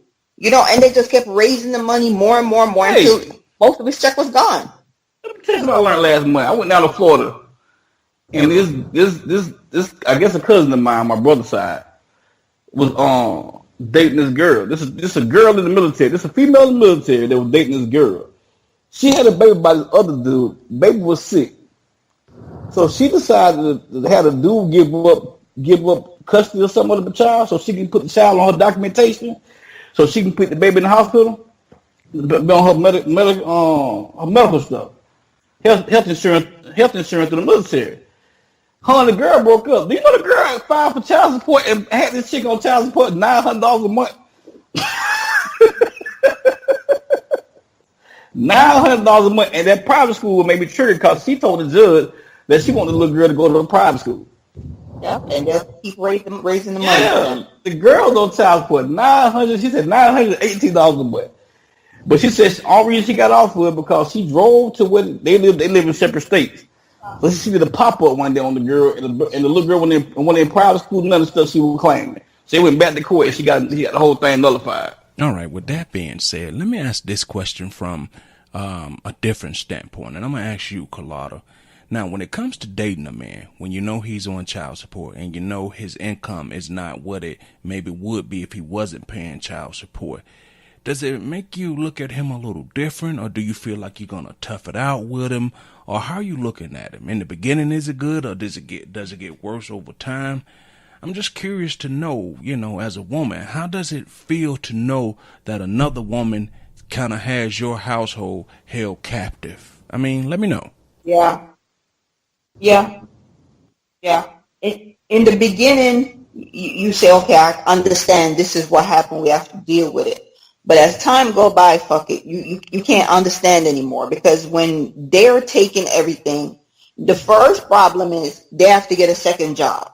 And then when they get the second job, then they're hardly around. So you're stressed with everything when it comes to family. And then two, that money that they make, it won't benefit the house, because that's enough to get them to survive and gas up back for the first job, which they don't bring any money from. So it fucks up everything family-wise. It's touching into everything, and it all comes back down to where your significant other at the time is suffering for your child support and your past relationship. All right, Dave, let me ask you, you're on child support, and when you're dealing with a woman or you're starting to date a woman or going into a relationship, do you sit down and have this conversation with her and let her know that you're on child support, or do you not discuss it, or what's the protocol for that? Because I would imagine at some point a conversation has to be had, correct? No, I just tell everybody my child support. It is what it is. If you really got, I ain't gonna sit here, like, I make enough money now where it still affects me, but it don't affect me as much as it did. You know what I'm saying? I'm not in survival mode. Well, I'm not in survival mode. Probably they cut down a couple things, stick up things there. I'm straight. But it don't affect me like it used to. It used to bother her. I remember back in my old days, my old job, I wasn't making as much as I'm making now. But no, it really depends on it really depends on the job you have.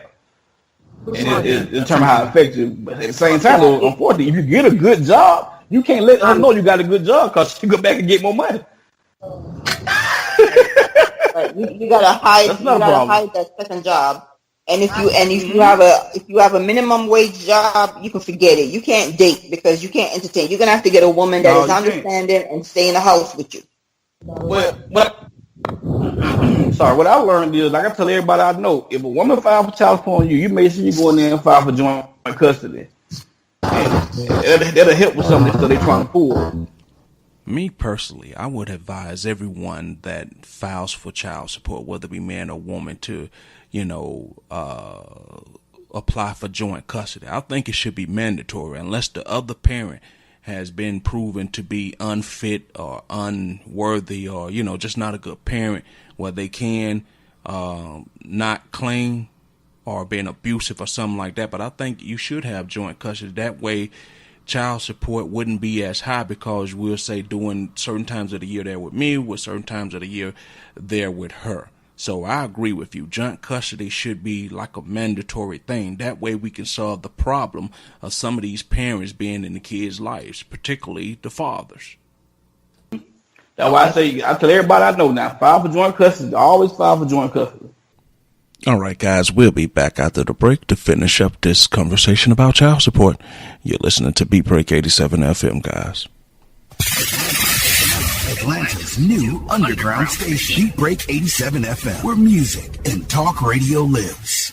Hi, this is Clifford English, your host and producer of The Gospel Train. Join me every Sunday right here on Beat Break 87 FM radio. You will be encouraged, you will be equipped, you will be educated, you will be entertained, all while hearing the best in gospel music. Don't miss your connection with the Gospel Train right here on Beat Break 87 FM radio.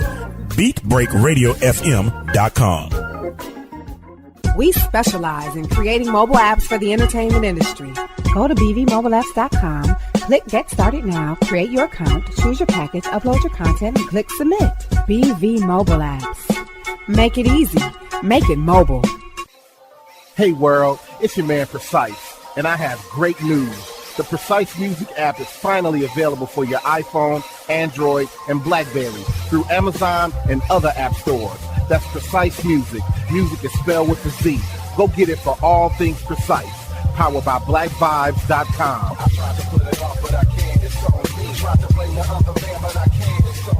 Stay in tune.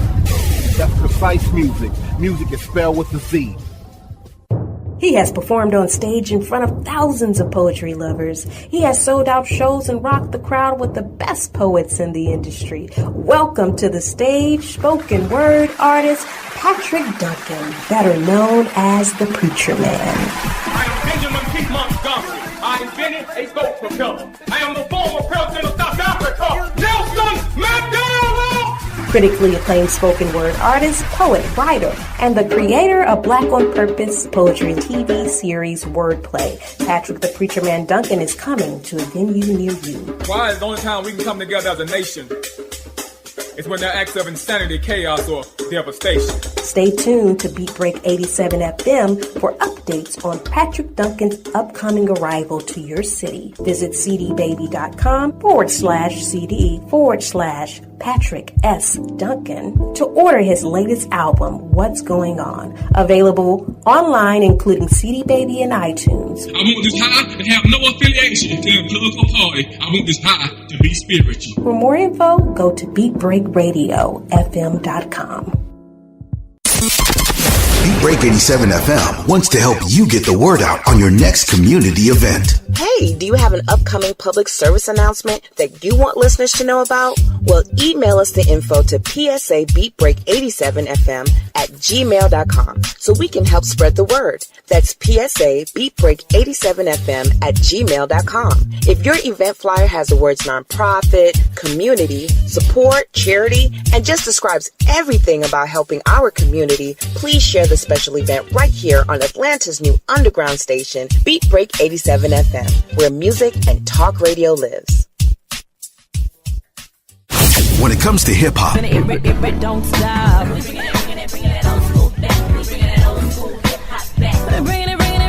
R&B,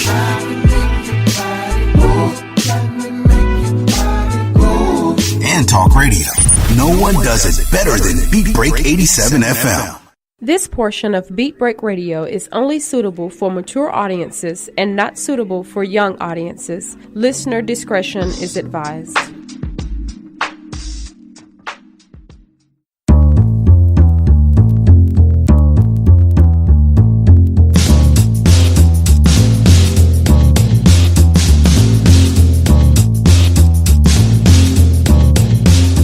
All right, we're back to wrap up today's show, guys.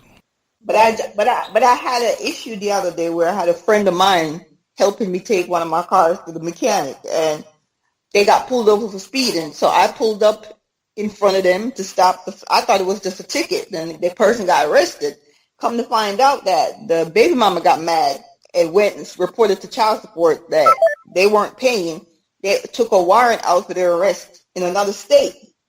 And so when they ran them, that popped up. And they got locked up for that. So what it came down to was, you need to give me $5,000 towards a car for your child. And the person said, all I got is $2,000. That's all I can afford to give you. So she got pissed off and went and filed charges. So it's being used as punishment for a lot of fathers that are willing to participate. But if you don't jump quick enough for a lot of the women on this thing, they use it as a way to punish the men. All right, let me ask this question. I know there's no easy fix, and I know there's no solution that's going to come out tomorrow that's going to benefit everyone and turn it into a perfect system and make everyone happy. But Carlotta, let me ask you, if you had to make a few changes and just had to do something right tomorrow, what would it be? I think when it comes to the money that they're getting, they got to stop providing so much easy access for the women that don't want to work. And you have to take into consideration the other kids that these people have, the other family. You can't starve the family that's immediately in front of them to give to somebody else. And you're cleaning out people's bank account. That is not fair. I asked the guy on the phone when I was speaking to them, I said, no, you take from me and give to another woman for a kid. I got twins. I have no money for diaper because you seized my bank account. How am I supposed to take care of them? How is that fair? And he's like, well, can't help you. You know, you got to prove it's your money. So they don't really give a damn about the kids. As you said, it's about the money. About money. They called me one time about my son. I said, what's my son's name? She said, I don't know. I said, well, quit telling me this about child support. Like you keep up my child. You don't know his name, but you call me like you concerned. Don't call me like that. Just be honest about it. You just call and collect money. All right, Dave, I want to throw this question to you. Now, you did not know that you had a child. You were put on child support, and then they made you collect, made you pay back pay, then made you pay the current pay on top of that. Now, at that particular point, did it make you feel some type of way toward the mother? Or did it make you feel some type of way toward want to be around the child because now the system done screwed you over? Did it make you feel some type of way? No, I mean, cause like with mine, like I said, I try. Like he just finally figured it out. Even like I put on child support, I wanted my son with me regardless. Unfortunately, I was like I told, I was young and dumb, ain't know nothing about the system then, so I didn't fight it like I should have. And so it don't make me feel type of way about it. It's just that you got to deal with the. It took a long time for all the lies she told him about me to get out his head. So it don't make me feel type of way, but you know the kid will at times feel like he too big for his britches and start saying stuff to you crazy because of what his mom said. So some type of way, no. But one of the things that people don't touch on is that a lot of these parents do not tell the kids that the fathers are paying money. My son don't still paying now. Right, they don't like that there's a check being cut every week, and so what the moms will do is put the kids on the phone and have them asking for money. Kid is getting disappointed because you don't want to give me this, you don't want to give me that, and you have to be the father have to be telling them, ask your mama get a check from me. You know, when I was married, one of the issues that I had was the child never knew that the money was coming in, and then when the child was sent, they would send the child with no good clothes, no good shoes. And so, of course, you have to go shop for everything. And then you'd be like, what are they using the money for? They purposely send the kid with raggedy old stuff so that you will have to spend more money when they already have the money for the stuff they're supposed to buy. All right, Collada, let me ask you the same question I asked Dave, except for we're going to flip it around and ask from the woman's point of view, from the woman's side of the coin. Now, if your current boyfriend, husband, or whatever is on child support, and you have to see the child that's coming over to your house, do you feel some type of way about the child? Do you hold a grudge against the child because you say, I can't do anything about the woman that's getting all my husband or boyfriend's money, that's making our household struggle? I can't really do anything about her, but I could be mean to you, or I can, hate against you. How do you feel about that? No, when I was going through that, I never looked at the kid that way because that kid had no clue. He was young, he had no clue. But it created hell between me and the daddy because that's where the problem was. I had to go be the one to go get the sneakers and the clothes and everything because I'm the one trying to stretch the money that we do have left. So it didn't create a problem with the kid because you could see in their face they had no clue. You have enough sense to know the type of woman you're dealing with, because you have experiences with the phone calls and dealing with the arguments and hearing the stuff that's going on. So it doesn't affect the kid. It just affects the relationship with you and the man. Why is it when it's easier for a single mom to get child support than it is for a single dad to get child support? To me, that makes no sense, because if he's a dad and he had custody of the kids, then the mom should be able to get a dad child support. Now, to a certain degree, I can understand that most courts and most judges gonna always feel that the mother is the best person for the child to be with.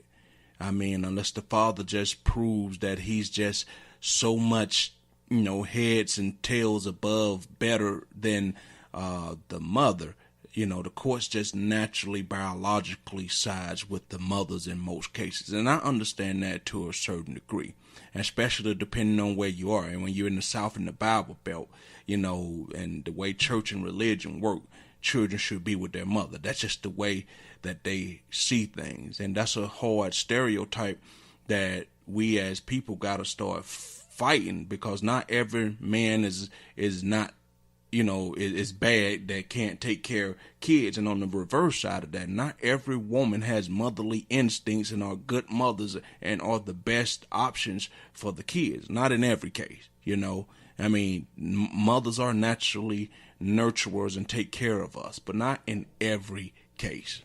Yep. Because I work in child care, and I see some, granted, like I said, I'm a new mom.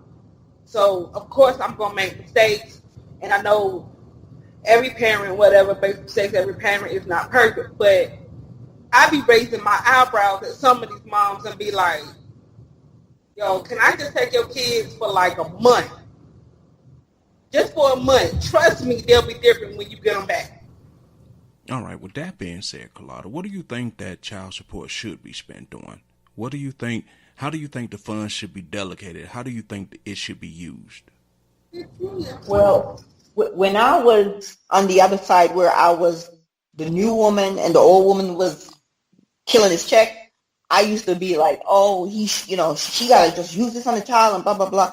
Now that I'm the one that is trying to get child support in my current relationship, in my current situation, I realize that some of that money is for clothes, shoes, but you do have to pay light. Your kids burn more power than you, so it has to be used for daily living bills, and if you live by yourself, you don't realize until you live by yourself how much of a difference children make in utility bills. So I understand you need all that stuff paid with child support. I'm not just going to keep focusing on clothes and shoes anymore because they also create problems. Plus, there's food. You have to pay for food. But I think the same way they could take certain cards, like my job has a health card that you contribute your own money to, but they tell you that you can only use this card for medical reasons. If you try to use it anywhere else, they will track it down and you have to give the money back. If they could do that with a private job insurance card to help you with your own money that you're contributing, they should be able to do this with child support. You can't go open a nail salon and go do your nails. You can't go buy weave with it. You can't go do luxury stuff with it. You can't go get massages with it. None of that stuff. You should be able to control it the same way you can control other stuff. The same way you can control food stamps and you can't pick up certain kind of cereal. At least I used to be. I don't know how it is now. But if you could control WIC, you should be able to control child support. I think the same way they can make credit cards recognize what type of terminal that is at, it's the same way they could do like the child support cards. If you go to the beauty salon, it shouldn't scan there because it recognizes at a beauty salon terminal. If it's somewhere that you shouldn't be or something that goes directly to you, it just shouldn't scan. And obviously there's ways around every particular thing and every particular system. People know how to scam it. But I just think the same way they can make a lot of other things recognize each other with the technological advances in today's world, they should be able to do those cards like that. Just certain places, you can't use them, period. Right. Because when that card come with the money on it, half the people don't care how much was collected. All they know is it's a jackpot. It's like winning the lotto. Mm-hmm.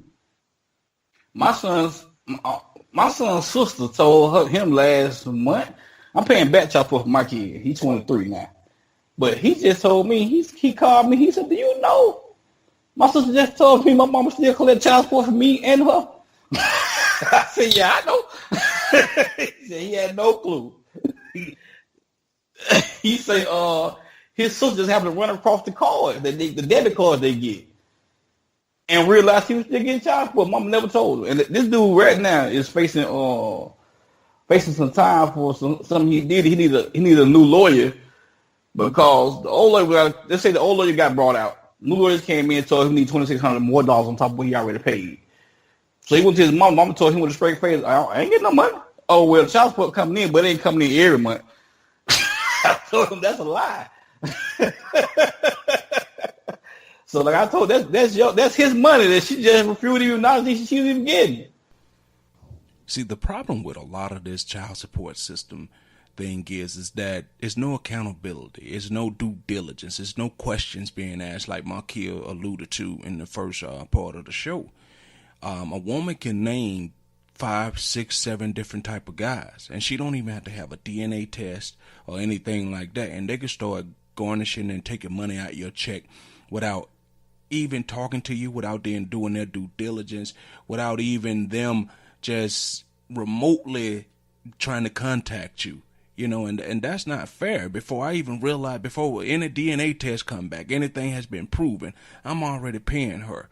And you took my money just that easy, and I bet you come hell or high water, it's hard as hell to get your money back if it finds out that that's not your child. That's the problem right there. That's what happened to me. As soon my cousin them told her it might be married when the boy was like 9.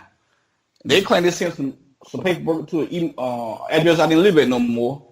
And since I didn't respond to the paperwork, the mail, they started taking out my check. You were there? You went to court with me? without DNA? Without DNA, yeah. I took DNA test after the fact. One of the things that they definitely need to fix with the child support system is the way they try to find you. They do all these random mass mailing out to say, hey, we tried to find you. But they can just use your social security number to track your check down and automatically start garnishing your check. 95% of the time, the address that's on that check stub is your most current address where you actually live, because you're not going to let that go, not checked or in default, because you don't want to have no misunderstandings about your money. So the same way they found your money and could garnish you, they could find you if they really wanted to. But it goes back to one simple thing. They didn't really try to find you. They just really wanted to try to find your money. Everything should be certified mail. All this stuff should be certified mail. Period, point blank. Okay, Markia, we didn't have a chance to really ask you about it or get into it. Tell us a little bit about your situation. What's going on with you? Let us know why you feel so passionate about this child support issue.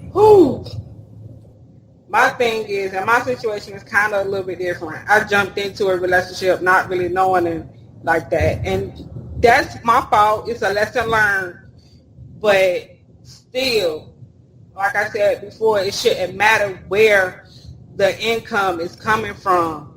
If you got a penis and you lay down with a female and make a baby, then you should be able to, the female, if she, you know what I'm saying, he should be able to get child support. My thing is he gets SSI, so he's not apparently not able to, hasn't been able to work. So the government is not or will not take anything from him because he's considered disabled.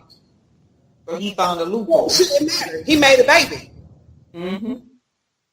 To me, I feel like it shouldn't matter. He made a baby. He need to help me take care of him. I mean, it's hard. He ain't that disabled. It's hard for two parents to take care of a child. One, right, is harder. Diapers is what? 15. Depending on what kind and what brand. Diapers, a case of diapers is almost like $40. That's just for Pampers. You're not even gonna talk about formula. Granted, he's about to be off the formula complete because he's about to be one. But one can of formula is $15 a can. And that's a small can. Yeah. Plus, if he's on disability, no matter what the disability is, if they could leave, Right, because if a regular guy is walking around, yeah, you can walk whatever, what's not wrong with you, but you're still leaving a man with $20, $0, as Dave said. So what's the difference? I don't understand.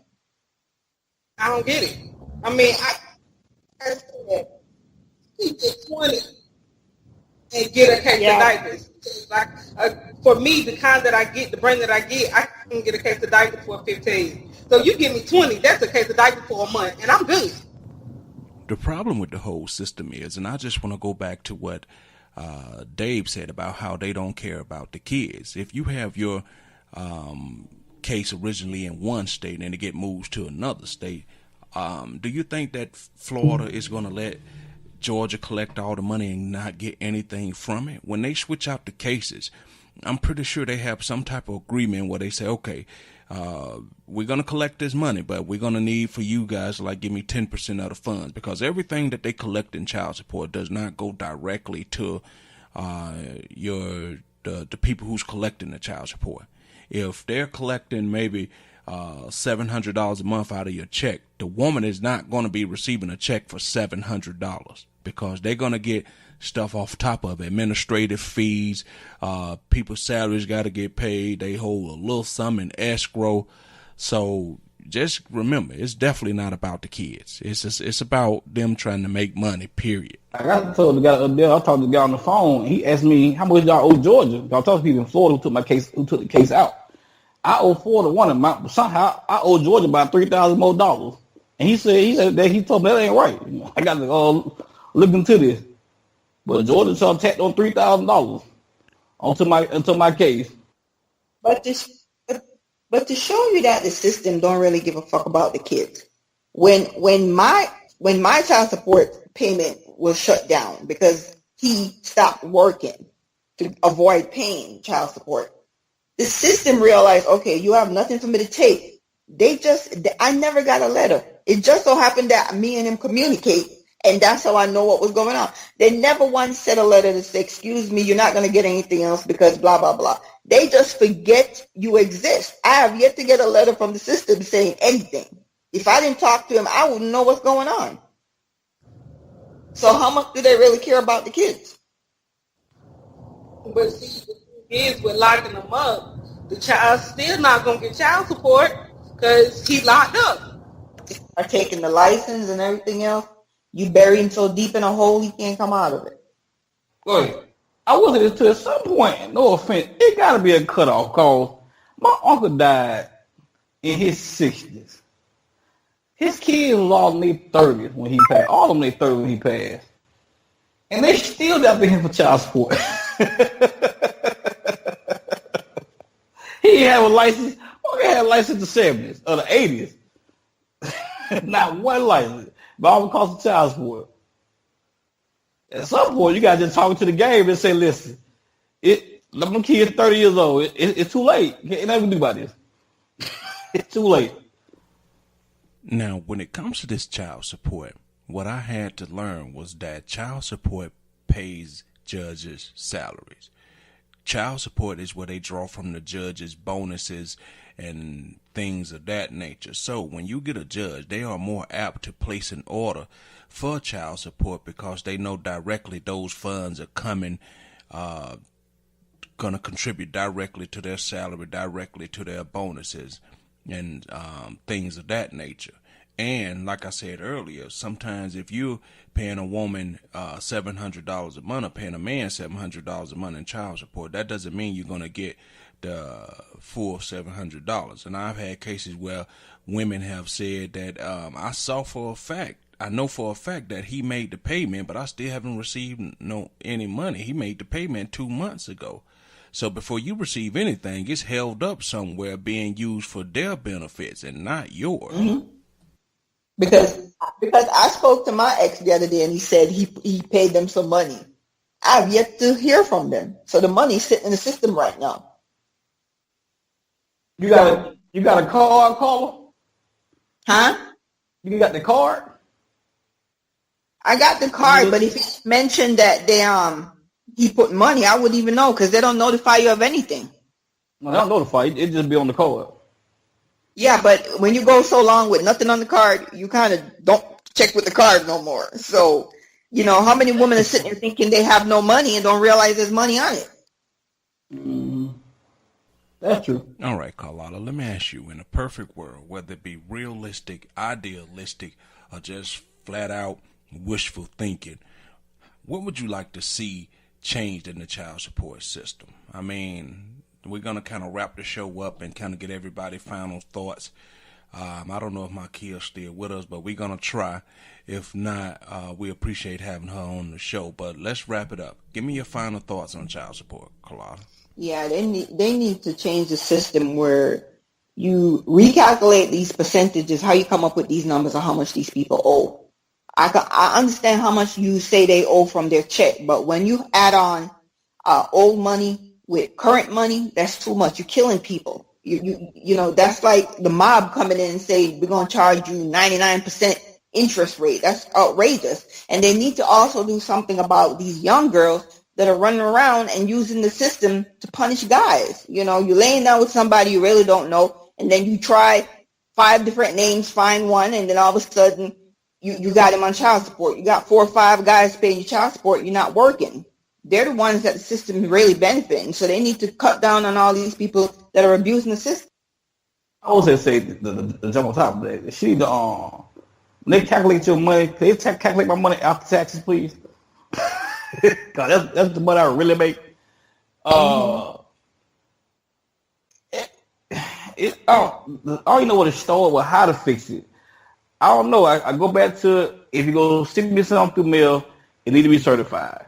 You need to also figure out when they call. I didn't know this until I got older, that when she went in and told all her expenses that she's only making so much money, she lied, straight lied.